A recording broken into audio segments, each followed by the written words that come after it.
everyone. We are from grade 7 Rachna International School, Sector 40, Faridabad. We have made this project under the SDG 9 and 11. We have made the foldable hangers using the MDF codes and we made this project using the laser cutting machine.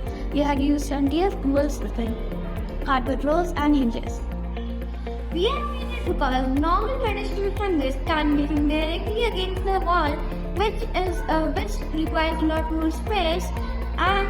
But our hangers can be folded like this in part because of the hedge placed in the center, which requires half the space as compared to traditional hangers.